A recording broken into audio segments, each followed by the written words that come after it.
तुमच्या शाळेमध्ये अमन अथर्व या दोन विद्यार्थ्यांनी आत्महत्या केली आहे. काही चौकशी करण्यात आली आहे का? सर्वप्रथम या दोन्ही विद्यार्थ्यांच्या बाबत घडलेल्या या दुर्दैवी घटनेबद्दल मी अतिशय दुःख व्यक्त करतो. झालेली घटना अतिशय सुन्न करणारी आणि दुर्दैवी अशी आहे. खरं म्हणजे 8व्या वर्गातल्या विद्यार्थ्यांनी या स्तरापर्यंत यावं हीच एक मनाला न पटणारी कल्पना आहे. यामागे निश्चितपणे काय कारणं आहेत याचा पोलीस प्रशासन शोध घेत आहे आणि आम्हीही पोलिसांना सर्व प्रकारचं सहकार्य करतो आहोत. शेवटी तपास यंत्रणेच्या तपासामधून काय निष्पन्न होत आहे याकडे सगळ्यांचं लक्ष लागून आहे. आम्ही सुद्धा या प्रकरणामुळे अतिशय सुन्न झालेलं असून, कारण समाजमन सुन्न करणारी अशी ही घटना आहे आणि निश्चितपणे या घटनेच्या माध्यमातून खऱ्या कारणांचा जर शोध लागला तर आपल्याला भविष्यामध्ये या झेन अल्फा ज्याला आपण म्हणतो त्यांच्या मनोविश्वासा, त्यांच्या भावनांचा धांडोळा घेऊन निश्चितपणे पुढे होणाऱ्या अशा या दुर्दैवी घटना टाळता येतील. शाळेच्या बाबतीत म्हणायचं झालं तर नमन आणि अथर्व हे दोघेही अतिशय शांत प्रवृत्तीचे असे विद्यार्थी होते.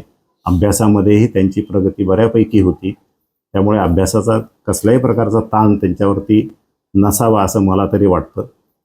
नाही, पण ऑनलाईन गेमिंग असो किंवा ब्लॅक मॅजिक असो किंवा काही गर्लफ्रेंडचा विषय आहे का त्याच्यामुळे हे आत्महत्या झाली असेल असं काही चौकशी निष्पन्न झालं आपल्या? गर्लफ्रेंडचा विषय जर म्हणाल तर शाळेमध्ये तसे कसल्याही प्रकारची गोष्ट आमच्या निदर्शनाला आलेली नाही किंवा तशा प्रकारची कोणती तक्रार आमच्यापर्यंत आली नाही. त्यामुळे हा प्रकार नसावा असं प्रथमदर्शनी मला तरी वाटतं. राहिला ऑनलाईन गेमिंग आणि ब्लॅक मॅजिकचा विषय, तर शाळेच्या परिसरामध्ये आम्ही सर्व शिक्षक लोक अगदी मधल्या सुटी असो, 10 मिनिटाची सुटी असो किंवा तासिका असो, यावेळेला विद्यार्थी सतत आमच्या संपर्कात आणि आमच्या देखरेखीखाली असतात. त्यामुळे इथे अशा प्रकारच्या कोणत्या गोष्टी होण्याची शक्यताच नाही.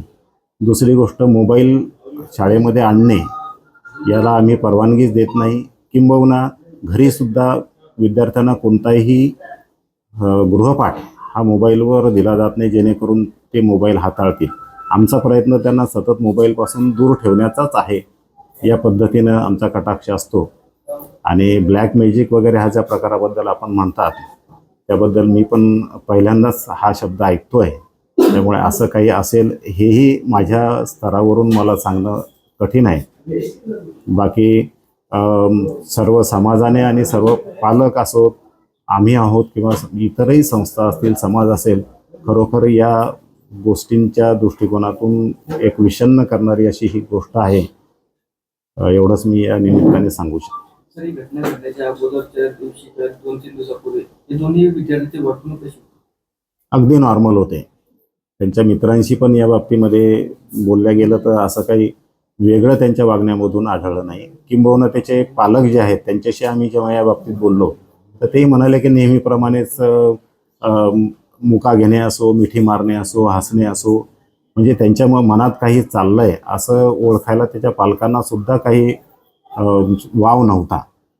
त्यामुळे अगदी नेहमी जसं वर्तन असते तसंच त्यांचं वर्तन केव्हाही होतं असं त्याच्या पालकांचं म्हणणं आहे.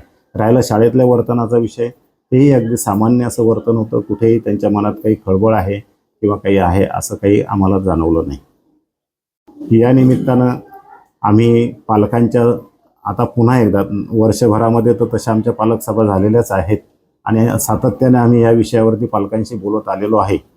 पण पुन्हा एकदा आम्ही सर्व वर्गांच्या पालकांच्या आता पुन्हा एकदा स्वतंत्रपणे सभा आयोजित करून या घटनांच्या अनुषंगाने आपल्याला काय खबरदारी घेता येईल किंवा आपलं जबाबदाऱ्या काय आहेत या सगळ्या दृष्टिकोनातून सगळं एकदा पुन्हा मार्गदर्शन आम्ही आमच्या पद्धतीने करतो आहोत. पालकांचाही त्याला अतिशय प्रतिसाद आहे. पालकांचे आम्हाला फोनसुद्धा येतात आहे आणि म्हणजे एकंदरीत एक भीतीदायक वातावरण थोडंसं पालक वर्गांमध्ये आहे. तर मला या निमित्तानं पालकांना अशी विनंती करावीशी वाटेल की आपण या प्रकरणाने गांगरून न जाता संयम ठेवावा, आपल्या पाल्यावरती विश्वास दाखवावा आणि थोडंसं आपल्या पाल्याशी संवाद आजच्या काळामध्ये वाढवणं जास्त गरजेचं आहे, जेणेकरून मोकळ्यापणानं मुलं आपल्या पाशी व्यक्त होतील, त्यांच्या भावनांना कुठेतरी वाट मिळेल, अशा पद्धतीने घरातील वातावरण संवादात्मक ठेवावं. आणि हे जे इलेक्ट्रॉनिक हे गॅजेट जे आहेत, मोबाईलसारखे असोत, लॅपटॉपसारखे असोत, यापासून जर मुलांना जास्त दूर ठेवता आलं तर ते एक समाज स्वास्थ्याच्या दृष्टिकोनातून आवश्यक आहे असं मला वाटतं. सर, 2 अल्पवयीन विद्यार्थ्यांनी आत्महत्या केली, नेमका प्रकार काय आहे? दिनांक 11/2/26ला नमन राऊत वय वर्ष 14, तसेच दिनांक 14/2/26ला अथर्व राणे वय वर्ष 14 या विद्यार्थ्यांनी राहत्या घरी फाशी घेतलेली आहे. त्याबाबत पोलीस स्टेशनला ADR दाखल करण्यात आलेला आहे व या मुलांनी फाशी का घेतली, काय कारण होतं, याबद्दल पूर्ण चौकशी सुरू आहे. जे ऑनलाईन गेमिंगचा जो प्रकार आहे त्या संदर्भात काही चौकशी करण्यात येत आहे का? याबाबत पण आपण चौकशी करत आहे. सर्व बाबींवर चौकशी करत आहे की नेमकं हा प्रकार कसा घडला आणि काय घडला. एकाच शाळेतील आणि एकाच कक्षातील 2 विद्यार्थ्यांनी 2 दिवसाआड आत्महत्या केलेली आहे. तर या संदर्भात आपण शाळा प्रशासनाशी काही बोलणं झालं आहे का आपलं? शाळा प्रशासनाशी आम्ही बोललेलो आहे आणि त्या वर्गातील इतर जे पालक आहे त्यांचीही बैठक शाळा प्रशासनाने घेतलेली आहे की आपल्या मुलांना व्यवस्थित काउन्सिल करा, त्यांना अशा कृत्यापासून दूर राहायला सांगा, की कुठलीही अडचण असेल तर त्या अडचणी आपण सोडवू शकतो सगळे मिळून, असं आवाहन पालकांना करण्यात आलेलं आहे. विद्यार्थ्यांना तिथल्या शिक्षकांनी असं बोलवून सांगितलेलं आहे की कुठलीही अडचण अशी नाही की ती सोडवल्या जात नाही आणि त्या अडचणी जर पालकांशी आणि शिक्षकांशी चर्चा केल्या तर त्या आपण सोडवू शकतो. बुलढाणा येथील कोणत्या शाळेत 2 विद्यार्थी शिकत होते? भारत विद्यालयामध्ये मुलं शिकत होते आणि त्याबाबत आपण पुढील प्रक्रिया करीत आहोत.